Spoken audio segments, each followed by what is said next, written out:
All right, everybody. Hey, welcome to our next city on the Note Nation Top 42 as we roll into the B State and focus on Salt Lake City, Utah. We're honored to have you guys here tonight or today, whenever you're watching this, whether you're catching it live on Zoom and Facebook or watching the replay across our social media channels.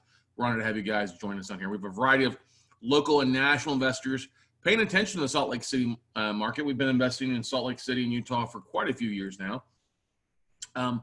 If you want to find out all the other cities that we're talking about on this Note Nation Top 40 tour, you can go to notenationtop40.com to check out the replays from the previous cities and the future cities left on the tour.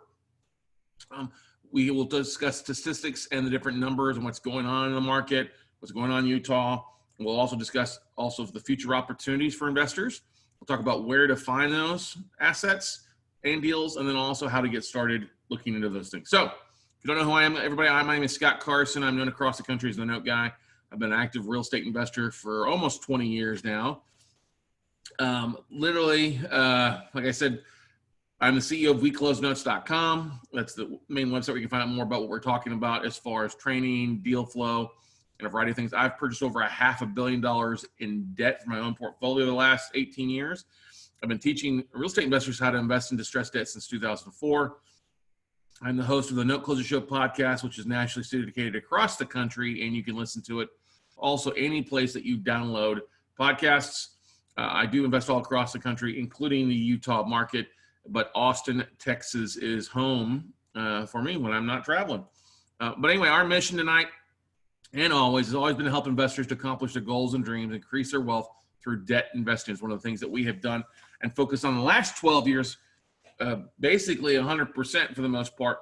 And we do believe it is an amazing way to find deals at well below what most investors are paying, with more opportunities and a lot of flexibility for you out there. So why am I doing this? For a variety of reasons, ladies and gentlemen. First and foremost, I love to help investors find opportunities. I love to help solve problems for people. That's how I guess my big love language is solving problems. I also believe that what's going on right now with all the distress, the craziness, is a huge opportunity for the right parties. I believe it's a huge opportunity for those that want to take advantage of what's going on in the market and really create a lot of win-win scenarios out there for everybody. So I was once a distressed borrower back years ago, and I empathize with everybody who's struggling, who's been laid off, who's struggling to make their mortgage payment. I've been there, done that. It is not fun. And I empathize with those that are struggling with that. So there is nothing greater than helping someone overcome an obstacle or achieve a goal or dream that they thought was once impossible, everybody. Look, we all know plenty of people out there love the idea of home ownership, and they think that's impossible. And then they're able to get a home. They're excited about that. And then you know what's happened? And then the economy, the government, whatever's happened has turned that into a bit of a nightmare. And there's an opportunity for us as real estate investors to really kind of do a lot of good. And so we've set a big goal for ourselves to help 1,000 investors in the next 12 months really tap in to the note space to do some amazing things in the debt space, as far as helping investors, helping themselves, and really create some great stories out there. So where are the opportunities for real estate investors in today's market? They are everywhere, ladies and gentlemen. I don't care if you're looking at self-storage, you're looking at apartments, if you're looking at single-family homes, you're looking at mobile home parks or affordable housing, maybe you're looking at office space, or you're looking at hotels, motels.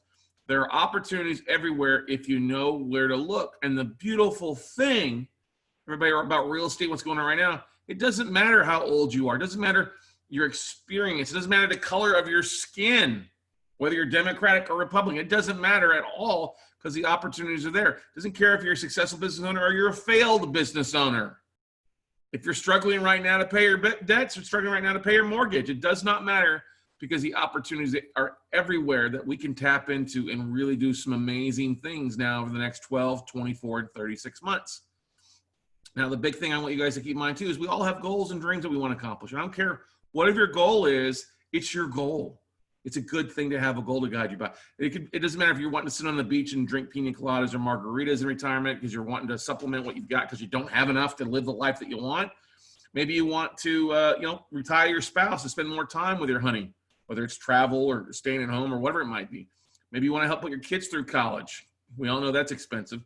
Maybe it's you want to give your parents a rest, say, Mom, I've got you. Dad, I've got you. You deserve to chill out and retire and enjoy life a little bit. Maybe you're tired of a staycation. You actually want to travel somewhere when you can do that. I know I'm looking forward to that. Who else is tired of a 6-month staycation? Or maybe you just want to buy more real estate. You want to add to your bottom line. You want to upgrade your stuff. Look, ladies and gentlemen, whatever your goal is, it's a beautiful thing. I'm glad you have goals because that's what helps drive us. That's what helps really invigorates us no matter what it is.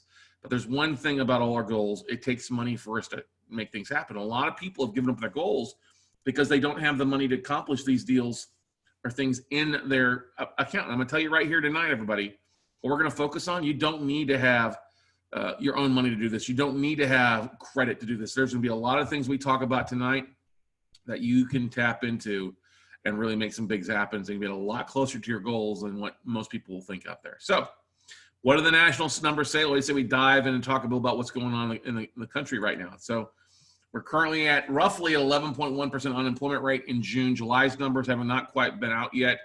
I think we're going to see that number probably stay pretty close to the same. Over 15 million people have filed for unemployment. Ouch. And a lot of people still have not received their benefits yet. Over 52% of small businesses are expected to fail. 10% of homeowners are already struggling to stay current before everything happened. That's right, ladies and gentlemen. 1 out of 10 borrowers was already 30 days behind before COVID kicked in. Now it's gotten worse. Now that we see that the national delinquency rate, where people are at least 90 days behind their mortgage or more, is at 8.22%. That number went up over last month. Yeah, it's gotten worse. All right. There are 4.2 million Americans currently in default. All right. They expect there's another 4 million borrowers out there also facing that default status here relatively soon. Okay. So if you look at the numbers from when 10 years ago happened or 12 years ago, it took us 18 months to get to 1.6 million defaults. We're already 2.5 times that in 6 months, in a third of the time. So are there going to be bad things happen out there? Yeah, there'll be bad things happen out there. The government actually expects us to, the banks are bracing for us to see roughly around 15 million borrowers in default out there. 15 million homeowners are expected to be in default here. Now, do I think it'll hit that? I don't know, but I think we're getting closer to 8 to 10 for sure. Okay. Now, if you look at the housing hardship index across the country and see how each state ranks, Utah actually ranks really quite well. It's not the worst, it's not the best, but it's better to be on the better side than the worst side. I'll tell you that right now. I think we all agree to that. So Utah, when it comes to housing hardship, they take a look at unemployment, they look at default rates and kind of rank them together. Now, Utah ranks unemployment very low, 5.1%, half of the national average, actually better than half than the national average. It's a good thing.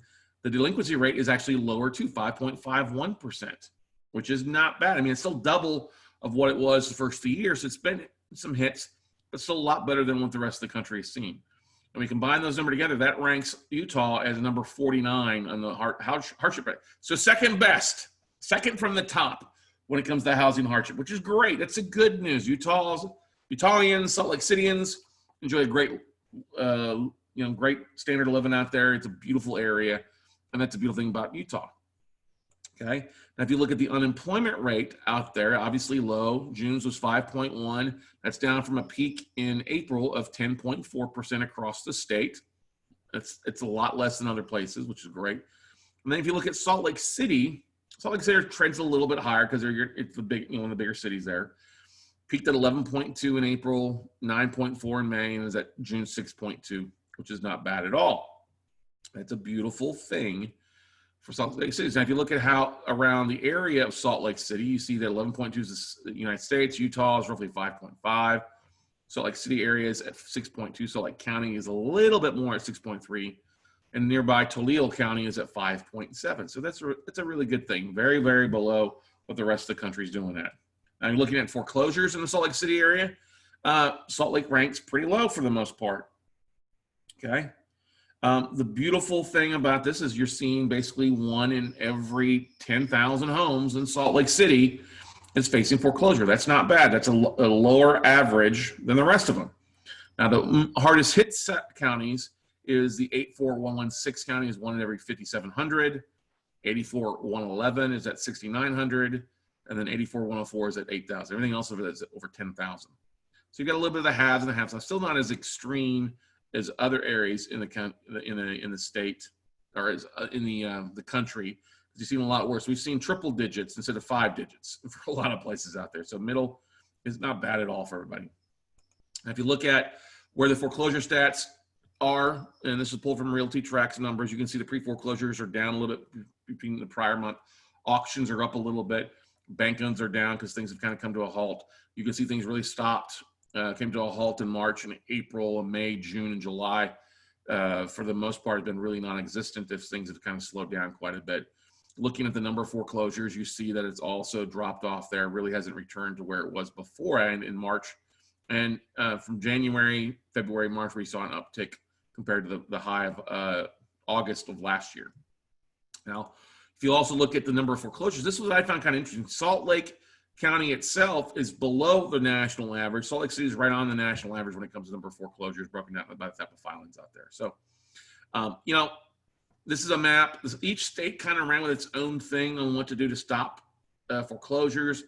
Utah, you know, put some delays in some places out there, but they've already started their evictions, have kind of resumed back to normal. And then you have the president come in and hire, place an executive order a couple weeks ago, talking about delaying things, especially on the FHA loans and the things, delaying the foreclosures, delaying evictions if you're a renter in a FHA or government-backed loan property out there until the end of the month. So that's a good thing. All right.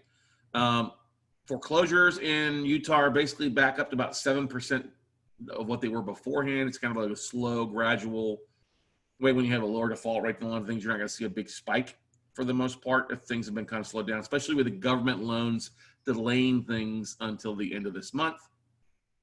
If you look at, you know, the news is talking about there's going to be this big wave of foreclosures as more and more people fall under, you know, underwater, job losses. And yes, we're going to see that. Utah will have a little bit. Utah's not going to have as much as like other states will out there for the most part.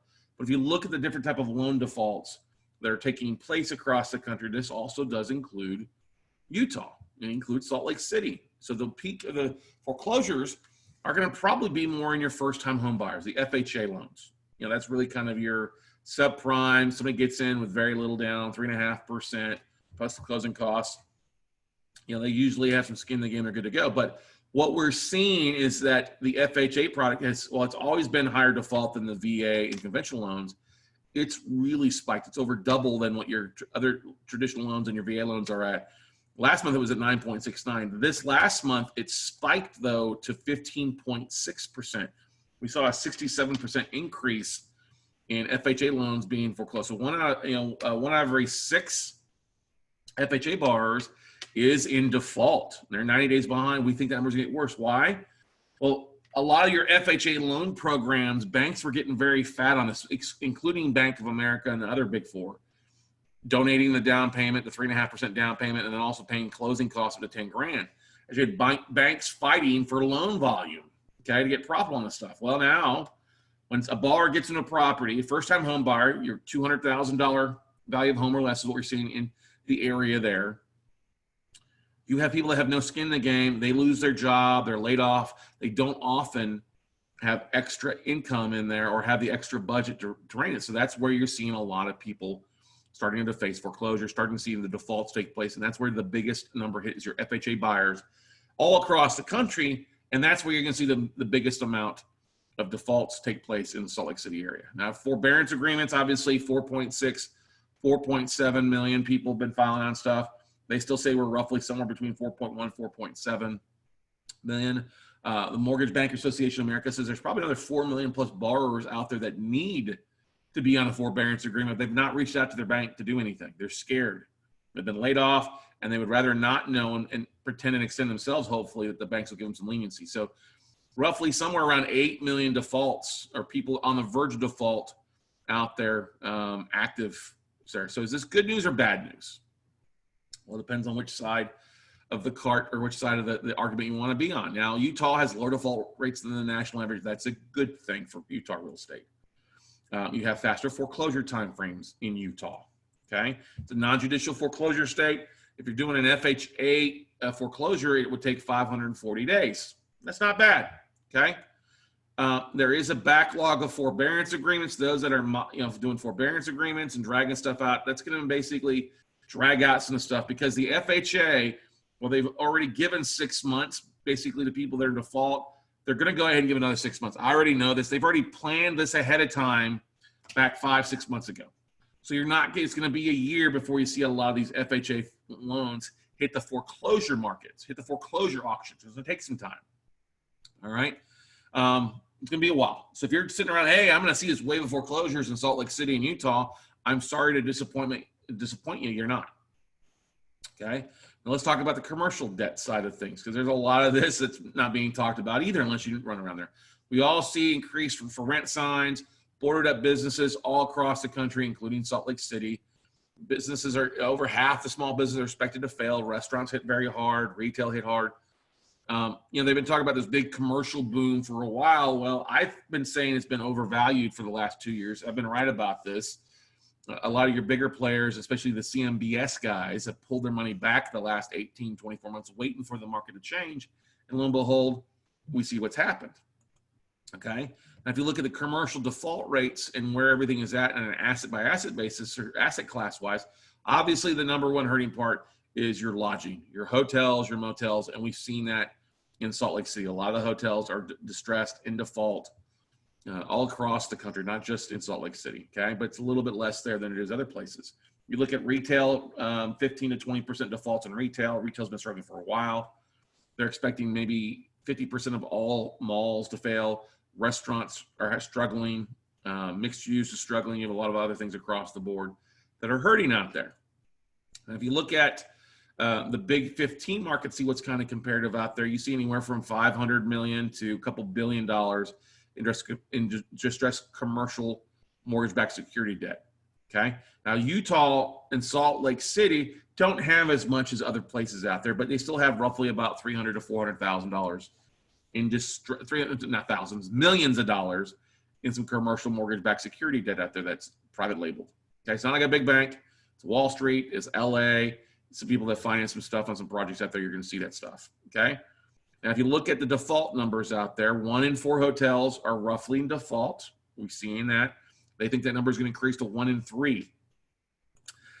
Retail is at 1 in 5. They expect that number to bump up to 1 in 4 loans on a retail side in default. You should expect roughly, if you've got a retail space or restaurant space, to see 15% vacancy, if not more, across the board. You should also see office vacancy increasing to roughly 20% nationwide, and that number increase to probably 25% next year. Now, you're also going to see rents are expected to fall 10.5% by year end, if not another 5 to 10% moving into 2021. So what does this mean? You've got increased vacancies, decreased rent, property values have no place to go when you look at that except to drop. Okay.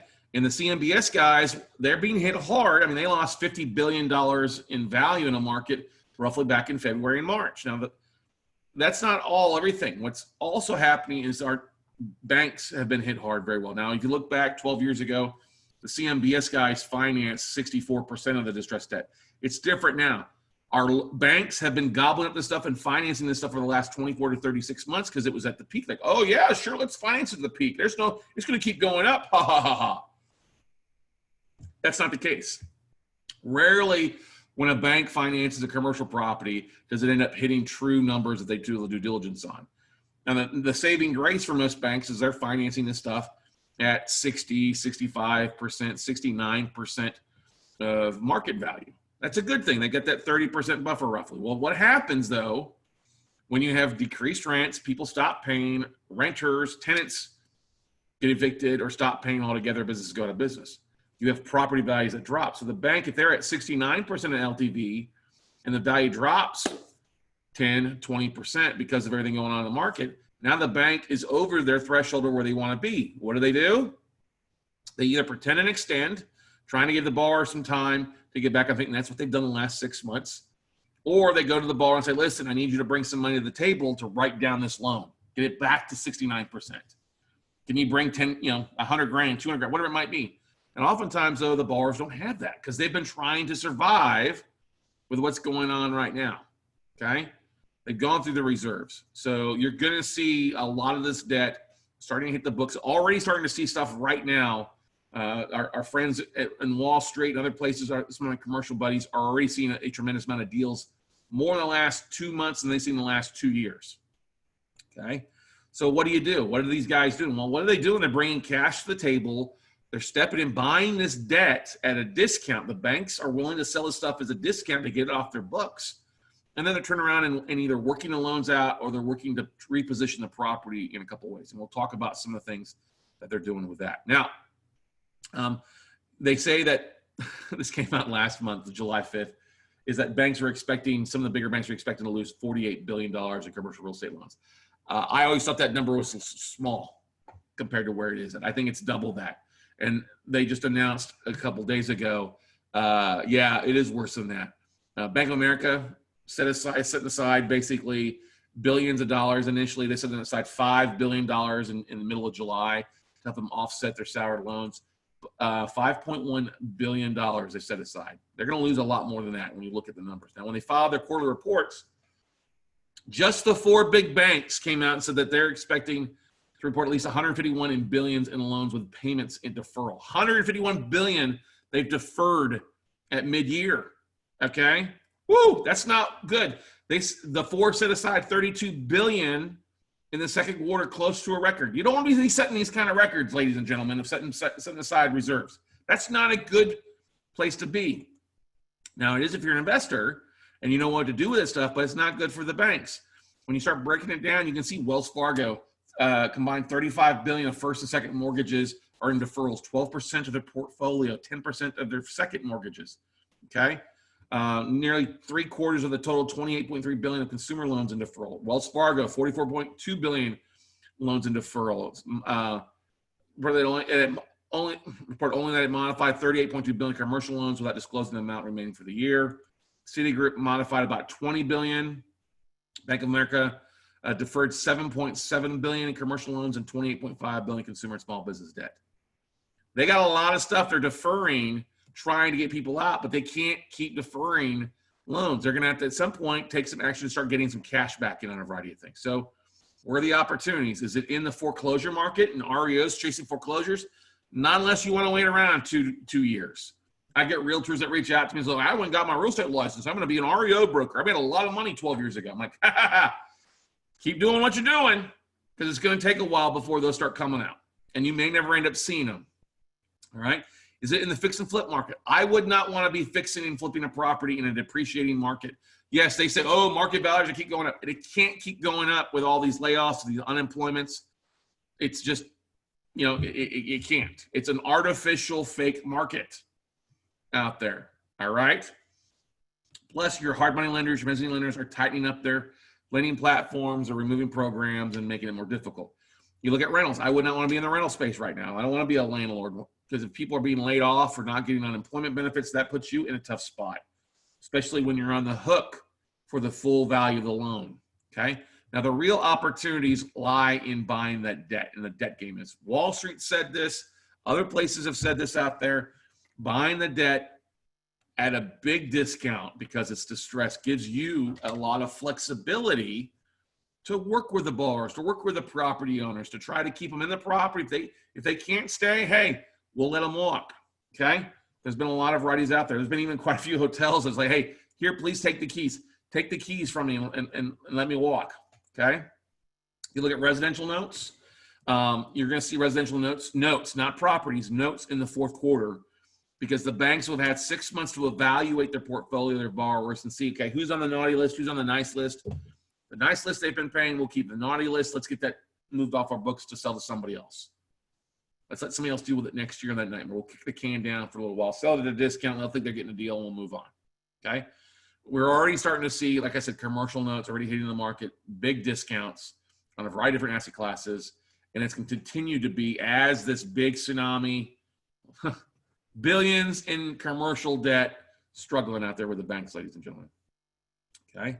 Now, the biggest opportunity for us isn't that big high end at the 5 million, the 10 million, the 50 billion. No, the biggest opportunity for us as investors in the local markets is not to try to go against the CMBS guys. They've got plenty of capital to buy that bigger stuff. They don't want to spend time on the smaller $2.5 million value or less stuff. But the banks, this is what they finance. This is what's clogging up their arteries. This is what's clogging up their books. And this is the asset class that they're willing to be a lot more flexible with investors like you and me and pricing point to be able to take these assets off their books or convert them in some sort of fashion. Okay. Convert them, like taking a hotel and turning it into an apartment complex, like we've seen in Arlington, Illinois, like we've seen our buddy Garrison doing this in Pennsylvania and in Maryland. All right. A lot of those hotels, you take that very distressed class of asset and learn how to pivot it properly. You can really have a lot of good things happen out there. Even office space. We know office space has been hit hard because people aren't in there. Well, you'd be like my buddy did here in Colorado, downtown Denver, took 110 unit office space and converted it to storage. I think it's a brilliant idea. And he got it booked out because people are moving out of their offices. They need a place to store their furniture and other things, just like anybody else. And I think it's a brilliant strategy out there. Okay. Now, are there banks in trouble? Yes, we know there are banks in trouble all across the country. We've already seen that. One of the things that we do, though, as investors, and this is a tip for you guys, is that we track things on a quarterly basis by looking at the banks filing their reports. Now, we're not going to go and research every bank report. We like to get smart. I want to look at high-level stuff, then I make my opportunities to go from there. So we use Bauer Financial. They're a company that pulls the quarterly reports, puts them in a nice spreadsheet for us to identify opportunities, the banks that are in foreclosure. The banks that have the most amount of distressed debt. They rank them from 0 to 5 stars, how much they're residential, commercial, multifamily, how much of their portfolio is in distress. It's a beautiful thing that makes it very easy for us. Now, Bauer Financial has roughly, what we like to do is track the banks that have 5 or more branches, because they're going to have a little bit bigger lending platform, a portfolio. A one-off bank or banks with less than 5 banks are really too conservative for the most part. So if you look at the list of banks with 5 or more branches, it comes to a list of about 1,500. Now, for us to get a snapshot, we know there's thousands of banks that lend in Utah. Okay, sorry, that should say Utah, not Michigan. There's 46 banks based there in Utah that are struggling and have a lot of debt out there. Now, if you look at the numbers out there, there's 692 million in 90+ day defaults. Okay, basically a third of that's in 30 to 89 day delays. Roughly about 6% of each bank's loans are 90 days past due. A quarter of that in a third of their 90-day lates are in single-family homes. Flagstar Bank and then Central Savings Bank are 2 of the bigger banks out there that have a lot of stuff on their books that we can get rid of. Now, why would you want to buy distressed debt? It's not that hard to figure this out, ladies and gentlemen. You want to buy distressed debt because, A, you can start doing deals now versus waiting around for the future. It could be 12, 24 months you're waiting around for property, and then you got to fight everybody else who's been waiting around to do it as well. Start doing deals now and start making things happen. If the United States is on sale, everybody, okay? If the United States is on sale, you can really tap into a variety of different things out there and deals wise, okay? Jim Ross says, this is really interesting to hear about what's going on in my city. I'm sure, Jim. Yeah, I imagine so. You and I need to talk a little bit more because it's an interesting play. And there's some opportunities out there. But the debt game, especially in the self-storage side that Jim's doing a variety of things, while that asset class has a lower default rate than a lot of places, there's a lot of mom and pop borrowers who are ready to get the heck out of it. Okay? And you don't have to sit around and wait for foreclosure. Start buying the debt now and working out with the homeowners. You can purchase the debt at significant discounts depending on the location, the foreclosure timeframes, the values, the condition. We've seen discounts across all asset classes. Purchase the debt at huge discounts of 30 to 70%, either control the asset by allowing them to modify and get a really good ROI, or take the property back and pivot it. Now, your strategies can be a variety of things of either loan reinstatement, modification, short sale, payoffs, foreclosures, deed and lose. There's a whole variety of things out there that you can do with the distressed debt, the distressed mortgages, residential, commercial, to make it truly a win-win out there. Take over the note, turn it into a reperforming note for cash flow, or take the property back if you need to foreclose, or let the borrower walk and do what you want with it. Reposition it, modify it, keep it for yourself, operate it yourself if you want to.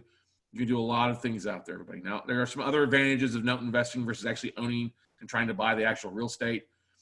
We don't do direct mail costs, okay?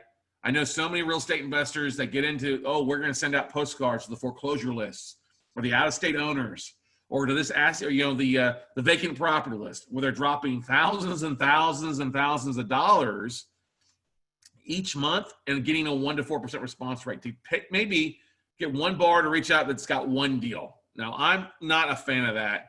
It's the 21st century. I would rather work smarter, okay?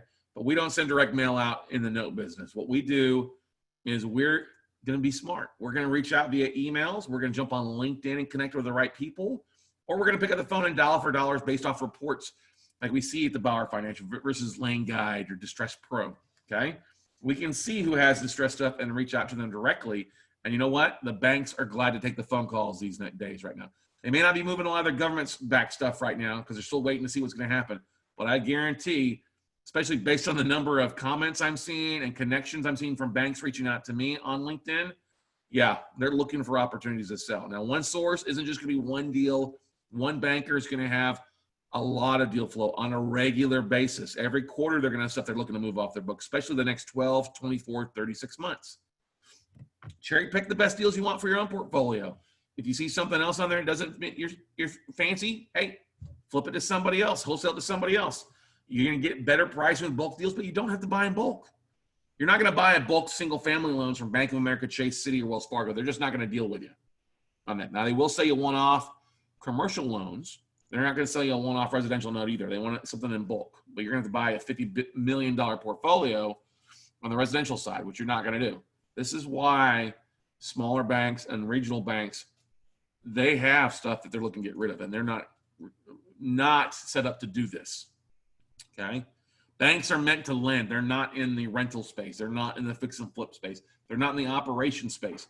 They're in the loan space. And whether you're looking for residential or commercial assets, that's an advantage of doing the same type of marketing, the same type of online marketing.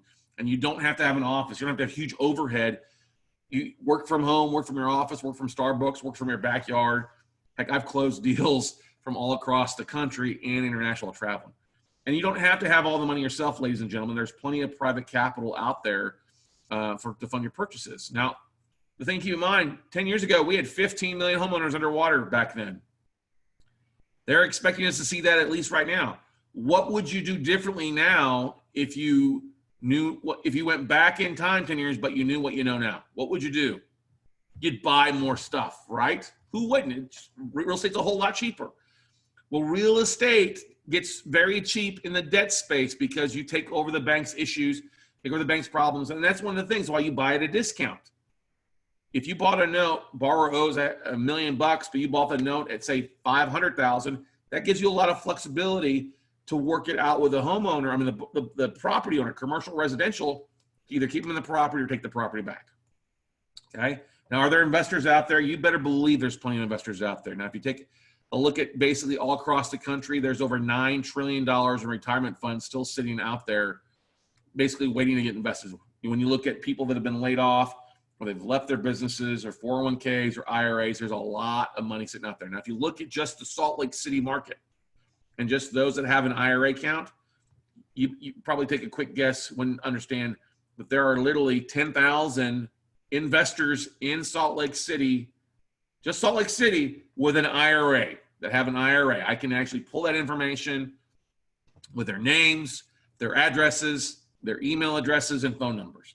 I can take it one step further. Out of those 10,000, there's roughly 7,000 of them that have at least 150 grand or more in their accounts. How many people do you need to talk to raise $1 million, to raise $2 million, raise me $3 million to make things happen? Not too many, ladies and gentlemen, at all. Okay. Now, if you don't want to raise capital, guess what? There are 7,000 plus people in Salt Lake City that call themselves real estate investors. So you go find the deal from the bank. You don't want to raise capital. Guess what? Flip it to somebody else. Flip it to an investor, take it off your hand, take your piece of the middle, make it a win-win, and walk away. You can wholesale notes on residential and commercial properties just like you do on residential deals, everybody. Okay? It's a beautiful thing out there. Now, what you have to realize, everybody, I always ask this question, do you want to be the banker or the borrower? And everybody's in the note space already, but most of us are in the borrower space. You're paying money out monthly versus it coming in. Now, if you didn't think there were enough investors out there or enough retirement funds or the people to take the assets off your hands, there's more savings out there with people these last couple months because they're uneasy about what's going on. But uneasy means you still need to take action because the bank is always going to win, ladies and gentlemen. At some point, the bank is going to, start the foreclosure process, start the eviction process, and really get desperate. So I would rather be the bank and be able to buy that stuff from the bank at a big discount using other people's money and buy this debt and really create some win-win scenarios out there for people out there. Maltese asked the question, Scott, how do you find the information in the IRAs? That is a trade secret. We've got a company that we work with that we can pull all that information, and they pull that information basically from tax returns. If somebody files a tax return, remember, if you've ever done your tax returns, one of the questions is, do you have an IRA? Okay. And then another question is, if you got over 150 grand, that's another number out there that we can track based on that information. So Maltese, that's how we can check that out. And we're tapped into that as one of the ways that we reach out and raise capital. One of the ways we reach out and find investors in an area as well too for you. Okay. Now, here's the thing. How do you tap into the tsunami of deals that we know it's already starting to rain in on us? Okay. So how do you make 2020 awesome, whereas a lot of people are already writing a year off? Okay. I've been teaching real estate investors about notes since 2010, guys. I've done this for over 10 years and teaching other investors how to do this. I've helped thousands of investors purchase their first non-performing note, whether it was on residential or commercial deals. We actually started off buying commercial notes, hotels, apartments, self-storage, mixed use, all right, all sorts of different types of commercial 12 years ago. And then we got into a lot of residential, and we've been doing both ever since. We've seen a lot of commercial deals taking place. Now, you can buy this for cash flow. If you're looking just for, hey, I want to get reperforming stuff where I don't have to do any work, or if you want to grow your asset base, you want to buy more of an asset type and operate it, great, you can do that too. Buy one-offs, buy in bulk. Because we said you're not going to buy a one-off note from the bigger 4 or 5 banks on a residential deal, but you can buy it from plenty of other lending institutions out there. And we've seen trades from 25 grand up to 5 million on individual residential deals, but also the bigger commercial deals. Smallest deal we did was one note for $7, and the most expensive was 110 assets in the 5 million space. We've bought portfolios of mortgages. We bought some one-off deals, some finance stuff. Literally, everybody, the beautiful thing is here, the bank doesn't care what your personal situation is. They don't care what your credit scores are. They don't care if you don't have the own funds. If you've got investors that can fund the deals and you can fund, guess what? The bank wants to work from you. They want to hear from you, okay? And like I said, you don't have to send out thousands and thousands of dollars in marketing hoping to get responses. Start off with email, LinkedIn, phone number. You all can do that from the comfort of your own home or office. So your reduced overhead helps you out tremendously. And you don't have to put in 40 hours a week. You start off 5, 10 hours a week to get rock and rolling. Whatever your focus is, guys and gals, single family homes, apartments, hotels, retail office, self-storage, mobile home parks, there's deals in all asset classes from banks all across the country in a variety of ways. And you can really, really create some win-win stories for you, the borrowers, and the banks. If you want to focus on single-family homes, there's where you're going to do a lot of good helping people stay in their houses, but then modify their loans or giving them an opportunity to get back on their feet, because we know that's what we really need. The banks are delaying things. They're kicking can down the road. They really need investors like you and me to step in to really help them out. Maybe you want to go high-end. Hey, great, go the high-end route. There's a lot of need for that sub $5 million asset class. These are 3 condos on San Diego Beach, Pacific Beach in San Diego that we bought at a big discount. Or maybe you're looking for a multifamily. You're looking for something up there. There's a lot of smaller multifamily, 100 units or less, that are struggling right now. Now, specifically in that college or student housing space, a lot of people struggling in the student housing space. They, oh yeah, everybody's going to go to college. Well, we know it's not happening now. So there's a lot of opportunity, whether you want to do it big or you want to do it small. I recommend starting off small, getting your system in place, and then get rocking and rolling. Open up the floodgates and really get those engines revving and take advantage of what's going on the next 12, 24, and 36 months. You can be 6 to 12 months ahead of most of the rest of the competition. Because you don't want to be a year from now here sitting in 2020, man, I should have started a year ago. Start now, everybody. And you don't have to have big beginnings, all right? A lot of our students start off very, very small, just like Gene did here in Indiana. He started buying, he was doing real estate in Elkhart, Indiana, and other areas of Indiana and Illinois, buying with what money he had, taking a little bit of that, flipping it, scared to raise a lot of private capital. We've been burned in the past. We talked with him. We trained him up, got him rocking and rolling. Fast forward now, I get a text message from Gene the other day saying he's raised over $13 million in private capital, closed on 135 assets, and retirement has a whole another definition for him. Okay, we love what Gene's doing. Coachable, took it to heart what we talked to him. It made sense. The way we teach makes a lot of sense for people. And it's not as hard as some people make it out to be. The banks will sell to you, and Gene's proof of that. Be like Laura Blunt. Laura's like many real estate investors in a tight market. Austin's very competitive. She was trying to wholesale, sub 2 deals, do some other things, use tools in the tool belt. Oh, I hate that saying. She learned the note business, or found out about the note business, learned it from us. Fast forward, after a training with us, she closed on like 2 deals immediately with her own funds. Fast forward, I think 15 months later, she closed on 14 or 15 assets, the rest of it with other people's money. Now, 4 years later, she's closed on over 100 assets and getting ready to close on a deal of over 100 performing notes at roughly 50 cents on the dollar. And a $4 million purchase, all with other people's money. We're really, really proud of what Laura has become. Okay. You look at Keith Collins here. He's out of just outside of Cincinnati. Got a lot of experience in real estate. Didn't really do a lot with the note space. I think he was a mayor of a small town out there. He started learning the note business from us a couple years ago. Actually, his spouse started with us. Learned it first. He's like, this is kind of interesting. Let me jump into this. Well, now, fast forward 2 years later, he's made, in 2019, last year, they made over $1 million in the note business. He sent me an email, said, Scott, we could not have made 7 figures in 2019 without what you've taught us and all the things that you've helped us along the way. And we love seeing classes. So we love seeing success stories like that and love teaching people. But you don't have to have a lot of experience. A lot of people get scared. Oh, I don't have experience. I can't do this. Yes, you can. Look at Raphael here. Raphael's out of San Diego, never owned a property out there. He's like, it's too damn expensive in San Diego. Owned a business, a car detailing business, 15 full-time employees. Had to shut down, had to lay his whole staff off.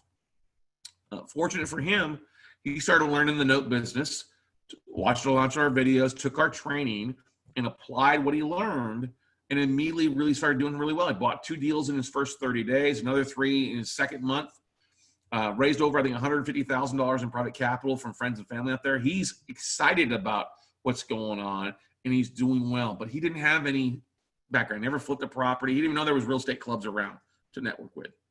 He used his own funds initially that he saved up, but now he's raising other capital because he wants to go out and do some big things. And we are so happy with our students because we've helped so many of them buy debt, buy non-performing, buy performing notes, and really change their lives on a grander scale. We've worked with people from all across the country, all ages, all ethnicities. It doesn't matter. Like I said, the bank does not care what color or skin you are, what your background is, how old you are. If you can fund and you have your systems in place, you can do this big time. And what's the first step for most people? Well, it's deciding that you want to take some action and make some things happen. And the first step for most people is to take our 1-day training. It's called Note Weekend. It's a 1-day online live training on usually the 3rd or 4th Saturday of the month. We do it once a month. We've got it in just a couple days here. If you go to noteweekend.com, you can see the full schedule, the full lineup of how we basically structure the day. No, it's not a pitch fest. It is me literally going through step by step for you. Now, you're not going to learn everything about the note business in 1 day. I'll tell you that. But you can learn a lot about what we just focused on, okay? It is a mini workshop. Our students call it the Cliff Notes version of note investing. We have a lot of our great students who saw photos of them there to come back to retake this year. And they're like, oh my gosh, this is great. This is a great refreshing course. They got their spouse involved. It's a great starting point. We do this to help you stick your foot in the water. This makes sense. I think I can do more without having to spend a lot of money. I don't know about you guys, but I've taken enough workshops where I spent $500, $600, $1,000 and it was outdated material, or it was something that didn't work in my network, or I didn't have an opportunity. I had to be somewhere else to make this happen. That's not the way that I teach. Every market, or wherever you're located at, there are so many markets out there for you to tap into. We live stream it on Saturday. The replays are made available on Sunday, so you can watch what you miss on Sunday if you got to step away on Saturday. Normally, it's about $100, $97, $99. We'll run from 9 a.m. to 5 p.m. We'll stay as long as you need to ask questions. We take a couple little breaks throughout the day so you can get up and stretch, because your mind will only absorb what you're asked to withstand. And like I said, we do this once a month. We've got the next one in just a couple days. And then we got the next one 3rd weekend in September, and then the 3rd weekend in October. We'll do one in November and in December as well. But really, the opportunities lie in taking action right now so that in the fourth quarter, you're rocking and rolling and you're ready to roll, everybody. Okay? So if you get signed up at noteweekend.com, literally everybody, you can see exactly what we're covering. You'll get an email sent out to you first thing in the morning with links to Saturday's class, some of the bonuses that we're offering up, a link to the replay so you can start watching now and be more prepared for Saturday. Now, what are we going to cover? First part of the day is all about finding deals, how and where to find notes. We even give you the scripts, what to say, what not to say when talking to asset managers. Who to call at the banks? What departments do you look at on LinkedIn? How do you connect with the LinkedIn people? How do you pick up the phone and call them, or do you send an invite? What do you do? Okay. When we also talk about raising capital with OPM, we'll show you how to tap in to those investors in your local markets. We'll show you what we do to find those, how we communicate with them, how we get them excited about doing deals with us. We'll also talk about the different exit strategies to make money, because there's a variety of ways to make money in notes. It's just not foreclose and take the property back. All right, 10, 11, 12 different exit strategies. We'll go through each one and how to make money. We'll also talk about the different vendors that you need to have, the team members in place. And this is not difficult. By team members, I mean like your servicing company to help with the reach out, the real estate attorneys help you with foreclosure, your local realtors to drive out and take a look at the property, pull comps for you. You know, we've got some great people, vendors that would do this. We've also provide their information for you to reach out to them as well. We also include roughly 10 hours of other training. I think it's a little bit more than 10 hours of other training with our vendors, so you can see what exactly you need to be talking to, what the servicing company does, and other great things out for you. All right. We also discuss the loan trading platforms that are available that you can start looking at residential and commercial deals today. You don't have to wait around. If you don't want to call banks, you're scared, you can jump on these loan trading platforms and start looking and making offers and buying deals today. We'll cover a whole lot more information, some on marketing, some on asset protection. But ladies and gentlemen, it is focused more on the 3 big F's, how to find, fund, and flip notes there for you. Like I said, you're not going to learn everything about note investing in one day. But like I said, it's like the Cliff Notes version. You're going to learn enough to understand if this is something you want to take to the next step. And this is not a big pitch fest. This is just providing a lot of great content to help you understand and see the opportunities that are going on out there for everybody. So if you go to noteweekend.com and get registered right now, everybody, you can start that journey towards finding a lot of amazing things out there. And like I said, we've got some bonuses. So we've got over $1,000 of bonuses I'm going to throw in for you. The first thing, like I said, we've got the class. That's usually $99. We're going to cut that price in half to $49. Okay. We're going to also include our 1 day, basically a 4-hour, 5-hour training period of calling banks. We actually have this taking place next Wednesday, the Wednesday after the class, from 1 to basically 5, 6 o'clock in the afternoon. And you know what? You're going to be able to hear me literally making phone calls to asset managers. You're going to see what I'm saying, see what I'm typing in. You're going to hear the conversation. You're going to be able to ask me questions. Why did it happen like that? You're going to hear me get hung up on. You're going to hear the back and forth. People love it because you're literally a fly on the wall being able to watch exactly what we do. We'll probably knock out 50 to 60 phone calls in that time frame. And it's me making the phone calls, showing you how I pulled the list and why I targeted these banks. That's normally $49, but we'll throw that in. All right. The Bauer financial list with the list of the banks, their their defaults, what's their 30 to 89, what do they have as far as percentages. You'll get that thrown in. That's normally $400 for you to go out and buy it yourself. Sometimes it's $500, just depends on what you end up searching for. That's thrown in. That's worth the price of admission right there. Okay, save you $350 by just signing up to get the list. Okay, you get a 30-minute one-on-one phone call with me afterwards. I charge $1,000 in consulting per hour. I want to spend time with you to make sure you're off in the right direction. Hey, is this good for me? Was this a good event for you? What's the next step? Do you want to take another trainer? Or you think you're going to get off and rock and roll by yourself? That's totally fine. Like I said, $1,000 an hour is what I usually charge. That's a $500 value. We also, if you've got a spouse, your kids, an existing business partner, you want them to watch along with you, don't even have to be in the same house or the office, that's fine. Let us know. We'll throw them in as well, along with the replays, not only to this event, but the previous one to watch as well too. That's $97. And then we've also got a great online community with a great private Facebook group with over 900 investors, 900 students. They're there to help answer questions. They're there to ask questions. It's a great community. You got like Cody Cox is one of our students. He posted like, hey, I need help with 10 properties in these cities. I need realtors to go take a look at it. Boom, those got filled. If you're looking to sell assets, great. That's a great place. If you're looking for funding or tips, that's a great place to be there as well. And it's worth a whole lot more than $100. So over $1,000 in bonuses thrown in there for you.